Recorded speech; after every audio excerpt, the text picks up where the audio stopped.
Assembly సమావేశాలు మొదలైన మరుక్షణమే పట్టుమని 10 నిమిషాలు కూడా అసెంబ్లీలో జగన్మోహన్ రెడ్డి ఎందుకు ఉండలేకపోయారు అనుకోవచ్చు అంటారు. మనం చేసిన అవినీతి అంత ఉంది, మరి ఏం చేద్దాం? ఆడొచ్చి నిలబడే దమ్ము ధైర్యం ఉండాలంటారు కదా. మా దమ్మున్న మగాడు రోజే అంటది ఏమన్నది, మా దమ్మున్న జగన్ రెడ్డి నేను చెప్తుంది. కానీ దమ్మున్నాడు ఆడు ఉండాలి కదా. కనీసం గవర్నర్ ప్రసంగం అయిన దాకానే ఉండాలా. గవర్నర్ ఏం చేస్తాడు? గవర్నర్ రేపు వచ్చి జరగబోయేదో లేకపోతే జరిగినాయో చెప్తాడు. అంతకు మించి ఏమైనా చెప్తాడా? చెప్పడుగా. ఎప్పుడు చెప్పనప్పుడు మరి నీకెందుక అప్పటి నుంచి నాకు ప్లాకార్డులు పెట్టుకొని ఇప్పుడు చిన్న లాజిక్ నీకంటే 21 సీట్లు ప్రతిపక్షంలో మంత్రి పదవి ఇవ్వకూడదని ఎక్కడన్నా ఉందా? ఏ రాజ్యాంగంలో రాసి ఉందా? గెలిచిన ఎమ్మెల్యే ఎవరికైనా మంత్రి పదవి ఇవ్వచ్చు, దాంట్లో ఎట్లాంటి సందేహం లేదు. ఏ పార్టీ వాడికైనా ఇవ్వచ్చు. ఎన్జీ రంగా గారికి నెహ్రూ గారు ఎందుకు ఇచ్చారు? ఆయన ప్రతిపక్షంలో ఇచ్చాడు. ఎందుకు ఇచ్చాడు? ఆయన ఒక ఎంపీ కాబట్టి ఇచ్చారు, అంతే కదా. దానికి నువ్వు పెద్ద రాజాంతం చేయాలని పనిలే. ఇప్పుడు నీకంటే ఎక్కువ సీట్లు వచ్చిన జనసేన పార్టీ ఉంది, ప్రతిపక్ష హోదా ఆయనకి ఇచ్చేసామనుకో. ఇచ్చేసారు ఆల్రెడీ అనుకోవటం ఏంది? ఇచ్చేశారు. ఆయనకే మంత్రి పదవి ఇవ్వకూడదని అన్న రూల్ ఉందా? ఎన్ని కాదండి, ఆయన బయట మరి ఇన్ని చెబుతున్నాడు. రాష్ట్రంలో జంగిల్ రాజ్యం నడుస్తుంది, ప్రశ్నించే గొంతులను అనగదొక్కుతున్నారు అంటున్నారు. మరి అది అసెంబ్లీ వేదిక ఎందుకని ప్రశ్నించకుండా వెనక్కి దగ్గర అనుకోవాలంటారు. మరి ఇప్పుడు పులివెందుల పులి అంటారు కదా, పులివెందుల పిల్లి అయిపోయా. ఏం చేద్దాం మరి మనం? ఇప్పుడు ఆ 11 మందితో అయినా ఉంచోవాలి కదా. ధైర్యంగా నుంచుంటే అసెంబ్లీలో క్వశ్చన్ చేసిన దానికి వాళ్ళు ఆన్సర్ ఇవ్వాలి కదా. ఆన్సర్ ఇవ్వాల్సినప్పుడు ఆన్సర్ ఇస్తారు. ఎందుకు ఇరు?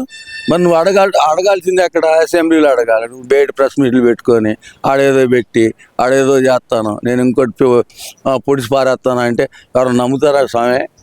ప్రెస్ మీట్ల వల్ల ఏమవుతుంది? ఏదన్నా ఉంటే చిన్న ఇన్ఫర్మేషన్ వస్తుంది అంతే. అక్కడైతే కరెక్ట్గా రికార్డెడ్ ఉంటుంది కదా. ఆ రికార్డెడ్ ఎందుకు చేసుకోవట్లేదు? అది దానికి ఒకసారి క్లియరిఫికేషన్ ఇవ్వండి మాకు. రికార్డెడ్గా వాళ్ళు నువ్వు అడిగిన క్వశ్చన్కి సమాధానం ఇస్తే అసెంబ్లీలో రికార్డెడ్గా ఆన్ రికార్డులో ఉండదా? ఉంటుంది. మరి అది చేసుకోకుండా నువ్వు బయటకు వచ్చి ఊరగా పంచాయతీలు చేస్తే ఉపయోగం ఏముంది? మరి నేను రోడ్డు మీద మాట్లాడుతున్నాను, అది నేను అంతా నువ్వు అంతే. ఏముంది అక్కడ? ఏమనుందా అందులో? సినిమా ఏం లేదుగా. మరి లేని సినిమాకి నువ్వేదో స్క్రీన్ ప్లే డైరెక్షన్ పెట్టుకొని కూర్చున్నావు. మరి ఏం చేద్దాం దానికి? మరి తిరుమల లడ్డూలో కల్తీ జరిగింది, కల్తీ జరగలేదు, మాకు క్లీన్ చిట్ వచ్చింది అని చెప్పి జగన్మోహన్ రెడ్డి గారు ఎక్కడ మైకు దొరికితే అక్కడ చెబుతున్నారు కదా. మరి అదే అసెంబ్లీలో ఉండి మరి ఈ కూటమి సభ్యుల్ని ఎదిరించి మాట్లాడాలి కదా. మాకు క్లీన్ చిట్ వచ్చినా సరే తిరుమల లడ్డు వ్యవహారం గురించి ఎందుకు మాట్లాడలేకపోతున్నారు, ఎందుకు మాట్లాడుతున్నారు మీరు అని అడగాలి కదా. మరి ఎందుకు అడగలేదు అంటారు? ఏనండి, ఆడ ఏం రాశారు? కల్తీ జరగలేదని ఏం రాయలా, అసలు నెయ్యే లేదని రాశారు స్వామి. అది నెయ్యే లేదు, పామాయిల్ ఏదో కెమికల్ లడ్డులు కలిపి ఇచ్చారు అని చెప్పేసి ఆ సీట్లు క్లియర్గా రాసి ఉంది. ఇంకా కల్తీ జరగంది ఏంటి? కల్తీ అంటే ఏంది? నెయ్యిలో కల్తీ జరిగితే నెయ్యిలో కల్తీ అంటారు. అసలు నెయ్యే లేదు, దాన్ని ఏమంటాం మనం చెప్పు? మరి నెయ్యి లేనప్పుడు కల్తీ లేదని కదా వాళ్ళ వాదన. నీ బంద అసలు నెయ్యి లేనప్పుడు నెయ్యిలో కల్తీ ఎట జరిగిద్ది? అసలు కల్తీ నెయ్యి అది పామాయిల్ లేకపోతే ఎనిమల్ ఫ్యాటో లేకపోతే ఇంకోటో తీసుకొచ్చారు, దాంట్లో ఇంగ్రీడియంట్స్ కలిపేసి ఆ నెయ్యి లేని దాన్ని నెయ్యిని సృష్టించారు. పోయినసారి విశాఖపట్నం మీకు గుర్తు చేస్తా, నెయ్యి తయారు చేసేవాళ్ళు గుర్తుపట్టారు మీరు? అది నెయ్యి ఒకటి, రెండోది ఏంటంటే నూనె ఏమంటారు, దీపారాజు నూనె, దాన్ని తయారు చేశారు. అదేమండి మొత్తం కెమికలే. మరి ఏం చేద్దాం? అదేంటి దీపరాజు నూనె అంటే దాని మూలాన పెద్దగా వచ్చే నష్టమే ఉండదు, ఎందుకంటే మనం తాగం కాబట్టి. అదే నువ్వు లడ్డులోకి చేస్తే దాన్ని కల్తీ అనరు, మొత్తం ఫ్రాడ్ అంటారు, అది పెద్ద దొంగతనం అంటారు. దాన్ని పట్టుకొని నువ్వు నేను కల్తీ జరగలేదు ఏం కల్తీ జరగలేదు? నువ్వు కల్తీ కదా, అసలు లేదురా స్వామి అక్కడ అంటే.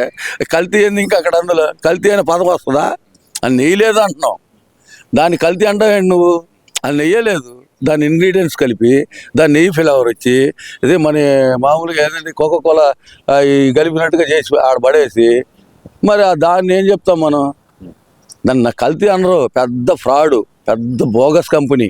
ఆ బోగస్ కంపెనీకి ఇచ్చి దాన్ని నువ్వు కల్తీ జరగలేదు ఒకటే చోట కాదు, సింహాచలం తప్ప మిగిలిన ఎక్కడైనా కానీ, శ్రీశైలం కానీ, పెద్ద పెద్ద గుళ్ళల్లో కానీ ఇదే నెయ్యి సరఫరా చేసినందుకు సిగ్గుపడాలి. సిగ్గు తెచ్చుకోండి. ఆ సిగ్గు మీరు ఎప్పుడైతే తెచ్చుకుంటారో అప్పుడు మీరు బాగుపడతారు. ఆ దేవుడితో పెట్టుకున్నారు కదా, ఆ దేవుడే మీకు చూపిస్తాడు. చెవితో పెట్టుకోబట్టే మీరు 11కి వచ్చారు. ఈ తర్వాత దీనికి 1కి వస్తారో 0కి వస్తారో ఏమవుతుంది అనేది ఎవరికి తెలియదు. అది మీ పరిస్థితి. మరి నిన్న అంబటి రాంబాబు గారు తిట్టి, నేనైతే ఒకటే చెప్తున్నాను, లాగి దోడ మీద ఒకటి కొట్టి సారీ సార్ అంటే ఒప్పుకుంటావా? ఎందుకు ఒప్పుకుంటారు ఎవరైనా? మరి అట్నే ఉంటుంది కదా. నేను సారీ చెప్పాను, ఎవడు చెప్పాను సారీ చెప్పిస్తానికి వచ్చినందుకు వాళ్ళని కూడా నువ్వు బెదిరించావు.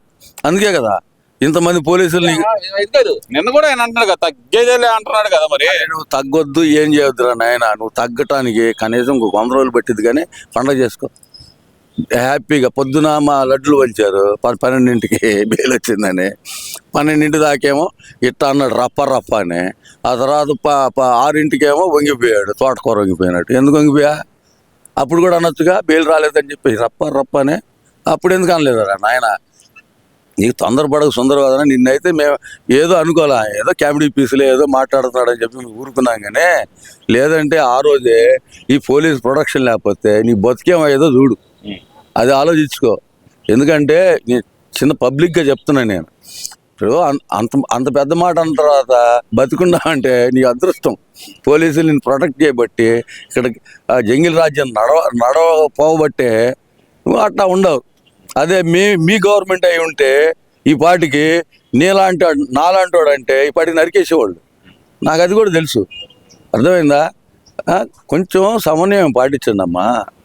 ఇప్పుడు కొద్దిగా సమయం పాటించాలి. లేదు నోరు ఉంది కదా అని చెప్పి నేను కూడా అమ్మనాభూతులు తిడితే అది ఎంతవరకు సమంజసం అండి? సమంజసమేనా? సమంజసం కాదు కదా. ప్రతి ఒక్కరికి ఒక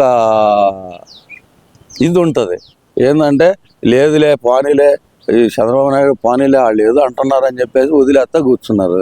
ఆయన కొట్టాలని అవసరం ఆయనకి ఏమొచ్చింది? గల్లామాధవి కానీ లేకపోతే రామచంద్రరావు కానీ ఆయన కొట్టాలని అవసరం ఏముంది? లేదు. కానీ క్షమాపణ చెప్పరా స్వామి అని చెప్పి అడగటానికి వెళ్తే క్షమాపణ చెప్పకపోగా వాళ్ళు కార్యకర్తలు వెళ్తుంటే వాళ్ళని అడ్డుకున్నందుకు నువ్వు వాళ్ళ మీద కేసులు పెట్టమని అడుగుతున్నావు. ఏం మాటలే ఇది? నిన్ను అడ్డుకున్నారు. అదే వాళ్ళు పో అని చెప్పి సైగ చేస్తే ఏమైపోతావో తెలుసుగా నీకు. ఇక్కడే ఉంటుంది, మనం ఉంటుంది ఇక్కడే, నువ్వు ఉంటుంది అక్కడే. ఎందుకే అలాంటి వ్యాఖ్యలు చేసుకోవటం, అనవసరంగా అరెస్టులు చేయించుకోవటం అవసరమా నీకు? నీ వయసు ఎంత? 70 సంవత్సరాలు దాటిపోయా. నీకు ఎందుకు స్వామి?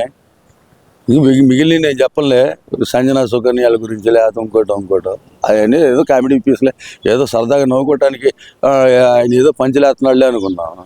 కానీ ఇంత దారుణంగా మాట్లాడతాడని నేనైతే అనుకోవాలా.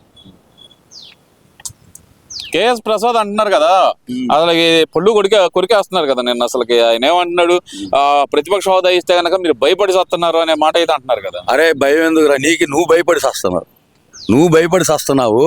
ఆ ఉండవల్లి ఆడొక భయపడి వస్తున్నాడు. ఎందుకు? ఊరక ఏదో ప్యాకేజ్ ఇస్తే చాలు. ప్యాకేజ్ స్టార్స్ అంటారు కదా, పేటిఎం బ్యాచ్, వాళ్ళకి ప్యాకేజ్ ఇస్తే చాలు. అసలు వాస్తవం జరిగింది ఏంటి? ఏం మాట్లాడకూడదో తెలియని వాళ్ళు ఒక ఎంపీగా చేసి సిగ్గుందరా నీకు? జుట్టు నడిచిపోయింది, సిగ్గుందా అంటున్నా? ఒక బ్రాహ్మణ పుట్టకి ఎట్ట పుట్టావో నాకైతే అర్థం కావట్లా. వద్దులేండి మనకొద్దు. నేను ఒకటే అడుగుతున్నా, నేనేం అలా తిట్టలేదుగా. ఎట్ట పుట్టావన్నా దాంట్లో ఆ సమాజంలో పుట్టి ఒక దేవాలయంలో లడ్డు కల్తీ, అసలు నెయ్యి లేకుండానే లడ్డు తయారు చేస్తే దానికి ఎట్లా సమర్థించాలండి? ఎట్లా అనిపించింది స్వామి? అంటే ఆయన రిపోర్ట్ చదువుతూ అంటుంది ఏంటంటే కనుక వెరీ లో ఉండే అవకాశం ఉంది అన్నారు, కానీ కన్ఫర్మ్ గా చెప్పలేదు. లో అంటే లేనట్టే కదా అంటున్నారు కదా. మరి ఆయన అసలు ఫ్యాట్ లేకుండా నెయ్యి వస్తుందా? అసలు అది తెలుసా నీకు? ముందు నువ్వేం చదువుకొని తెచ్చావు? ముందు ఏడు. ఇప్పుడు ఆవు పాలు తీసామండి, ఆవు పాలు తీసిన తర్వాత మరగబెట్టిన తర్వాత దాన్ని నెయ్యి చేసాము. దాంట్లో ఫ్యాట్ లేదని ఎవడు చెప్తాడు? ఫ్యాట్ లేదని నేను చెప్పగలనా? ఫ్యాట్ ఉంటేనే కదా నెయ్యి అనేది. ఆ ఫ్యాట్ ఉండేది కల్తీ లేని ఫ్యాట్. కల్తీ ఉన్న ఫ్యాటు అసలు నెయ్యే.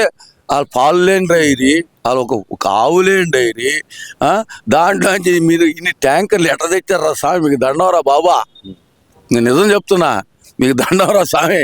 ఎట్టా మనుషులరా బాబు, ఏం ఆలోచిస్తున్నారా మీ బుర్ర? అంటే ఇక్కడ అంబటి రాంబాబు గారిని కాపు కుల నాయకుడు కాబట్టి ఆయన పరామర్శించడానికి వచ్చాను, కాపు కులానికి ఎంతో చేశాడు మేలు ఆయన అని చెప్పి మరి చెబుతున్నారు కదా. ఇదే ఉండవల్లి అరుణ్ కుమార్ గానీ వీళ్ళందరూ.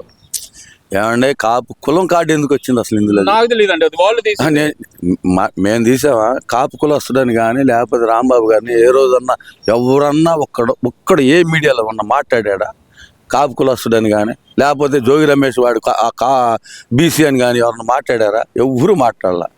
ఇంతవరకు ఉండే వీడియోలు మొత్తం తీసి వేసుకోండి, శాతైనంత వరకు వేసుకోండి. మీరే దౌర్జన్యాలు చేసి, మీరే అరాచకాలు చేసి, మీరే కులం కార్డు వేసుకుంటే దానికి ఎవడు బాధ్యుడు? ఎవడండి బాధ్యుడు? ఎవడు మేము బాధ్యులమా? ఆ కులం పేరు అసలు ఎందుకు వస్తుందిరా సామె? నువ్వు రాజకీయ నాయకుడివి, ఒక మంత్రి పదవి చేసినాడు, అది అట్లాంటి మాటలు మాట్లాడిన సిగ్గు లేదా మీకు? సిగ్గుండాలా? సిగ్గు తెచ్చుకోండి. ఇంకా ముందు ఇట్లాంటి కార్డులు చాలా వస్తే ఆ తర్వాత అరాచకం చేయడానికి అయ్యగారి చేసే ప్లాన్లు దరిద్రం ఇంకా చాలా ఉంటాయి. ఇంత ముందు కూడా చెప్పాను నేను ఇంకోసారి. ఏందంటే అరాచకం చేయాలి. ఆంధ్రప్రదేశ్ రాష్ట్రం అభివృద్ధి చెందకూడదు 100%. దానికోసం మేము ఎంతకైనా తెగిస్తాము. ఇలాంటివే చేసేది. ఆయన బూతులు తిట్టాలని అవసరం ఏమొచ్చింది? అదే పోని ఫ్లాక్స్ దించాలని అవసరం నీకేం వచ్చింది? నీకేం అవసరం రాంబాబు? నీకు అవసరం ఫ్లాక్స్ దించాలని అవసరం లేదు? పో దారిని పో, చూసుకుంటా పో. నిన్ను అర్థం ఎవరు? లేదు, నువ్వు కూడా ఇంకో ఫ్లాక్సీ పక్కన ఎదురుగా ఇంకో ఫ్లాక్స్ వేసుకో, దాంట్లో పెట్టు, కల్తీ లేని నెయ్యి అని చెప్పేసారి అటు లడ్లో మేము కల్తీ చేయలేదని ఫ్లాక్స్ వేసుకో. వద్దని దేవుడు నిన్ను. నువ్వు ఈ ఫ్లాక్స్ దించాలని అవసరం నీకేం వచ్చింది? కల్తీ చేశారని చెప్పేసి ఫ్లాక్స్. సిగ్గు తెచ్చుకోవాలి ఎవరైనా కానీ. కొంచెం సిగ్గు, శరం, కొంచెం మానవ మర్యాద ఇది పాటించడం నేర్చుకుంటే ఆంధ్ర రాష్ట్రం బాగుపడుతుంది, మీరు బాగుపడతారు, జనం బాగుపడతారు. అది ఒక్కటి గుర్తుపెట్టుకోండి చాలు.